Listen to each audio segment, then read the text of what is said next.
Assalamualaikum warahmatullahi wabarakatuh. Perkenalkan, saya Salsabila Mutirahmania dengan NIM 2287210021 kelas 1B Prodi Pendidikan Khusus Fakultas Keguruan dan Ilmu Pendidikan Universitas Sultan Ageng Tirtayasa. Di sini saya akan menjelaskan materi mengenai tunanetra atau anak dengan hambatan penglihatan. Selamat menyaksikan.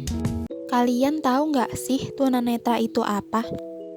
Tunanetra adalah istilah umum yang digunakan untuk kondisi seseorang yang mengalami gangguan atau hambatan dalam indera penglihatannya.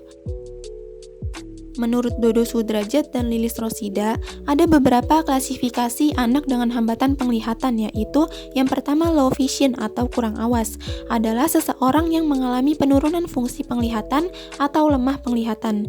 Yang kedua, tunanetra ringan, ialah seseorang yang masih mampu melihat benda besar. Yang ketiga, tunanetra setengah berat, yaitu seseorang yang masih mampu melihat cahaya atau membedakan terang dan gelap. Yang keempat, tunanetra berat atau total, yaitu seseorang yang sama sekali tidak mampu melihat. Faktor penyebab ketunanetraan yang pertama prenatal atau sebelum kelahiran. Tahap prenatal yaitu sebelum anak lahir pada saat anak di dalam kandungan dan diketahui sudah mengalami ketunaan. Yang kedua neonatal atau saat kelahiran. Periode neonatal yaitu periode di mana anak dilahirkan.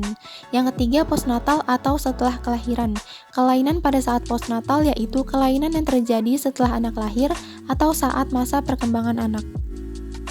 Karakteristik anak dengan hambatan penglihatan yaitu mudah curiga pada orang lain, mudah tersinggung, ketergantungan pada orang lain, keseimbangan di bawah normal, memiliki kelebihan berat badan, kurang percaya diri, perkembangan sosialisasi cenderung melambat, sangat verbal, bangga atas keterampilan yang dikuasainya. Dampak ketunanetraan secara tidak langsung adalah berupa reaksi penyandang tunanetra sendiri pada kelainan penglihatannya, seperti minder, merasa tidak berdaya, putus asa, dan lainnya.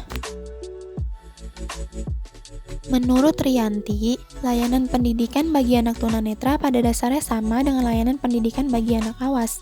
Hanya dalam teknik penyampaiannya disesuaikan dengan kemampuan dan ketidakmampuan atau karakteristik anak tunanetra. Ditinjau dari segi jenisnya, layanan pendidikan bagi anak tunanetra meliputi layanan umum dan layanan khusus. Layanan umum yaitu latihan yang diberikan kepada anak tunanetra yang meliputi keterampilan, kesenian, dan olahraga. Yang selanjutnya yaitu layanan khusus atau layanan rehabilitasi. Layanan khusus atau layanan rehabilitasi yang diberikan terhadap anak tunanetra antara lain latihan membaca dan menulis braille, latihan penggunaan tongkat, latihan orientasi dan mobilitas, latihan visual atau fungsional penglihatan. Tempat atau sistem layanan. Tempat khusus atau sistem segregasi. Pendidikan segregasi adalah sekolah yang memisahkan anak berkebutuhan khusus dari sistem persekolahan reguler. Tempat pendidikan melalui sistem segregasi bagi anak tunanetra adalah yang pertama, sekolah khusus. Untuk kategori anak dengan hambatan penglihatan yaitu SLB bagian A. Yang kedua, sekolah dasar luar biasa atau SDLB. Yang ketiga yaitu kelas jauh atau kelas kunjung. Dan yang terakhir, sekolah luar biasa berasrama. Selanjutnya yaitu sekolah biasa atau sistem integrasi. Penyelenggaraan sistem pendidikan terpadu memerlukan seorang ahli ke-PLB-an yang disebut guru pembimbing khusus atau GPK dan ruang bimbingan khusus untuk memberikan layanan khusus bagi anak tunanetra. Melalui sistem integrasi atau terpadu, anak tunanetra akan belajar bersama-sama dengan anak normal lainnya dengan memperoleh hak kewajiban yang sederajat. Sekolah dasar atau sekolah biasa lainnya yang menerima anak tunanetra atau anak luar biasa pada umumnya sebagai siswanya disebut sekolah terpadu.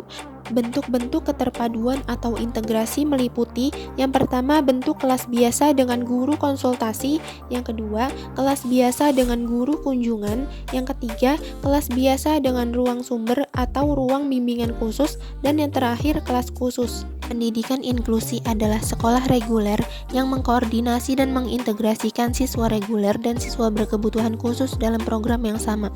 Bentuk layanan pendidikan inklusi yaitu kelas terapi, kelas pendampingan, dan kelas inklusif.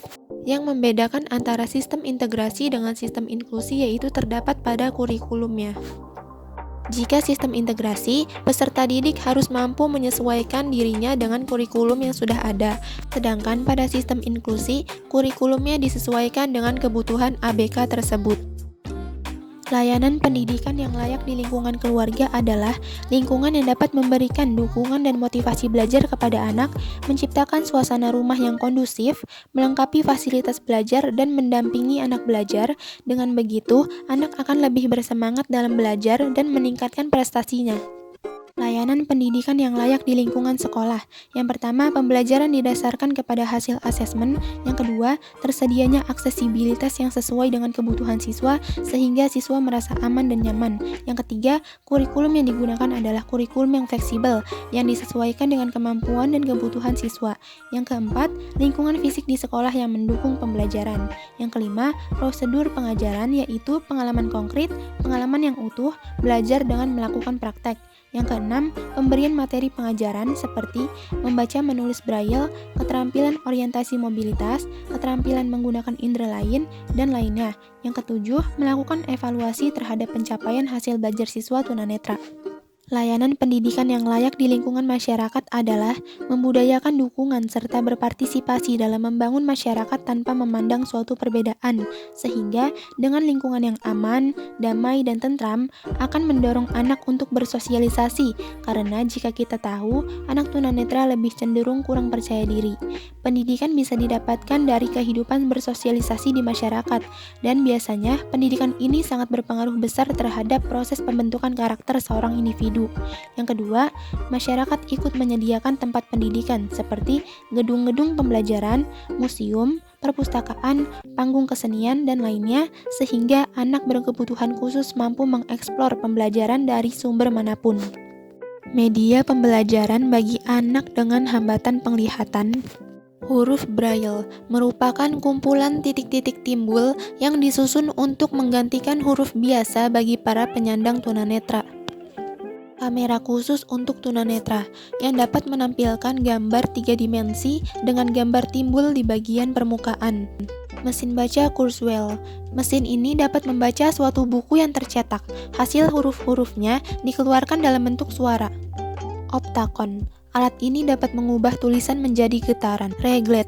Untuk keperluan menulis anak tunanetra. Mesin ketik Braille atau lebih dikenal dengan keyboard khusus untuk tunanetra. Papan hitung dan sempoa untuk belajar menghitung anak tunanetra.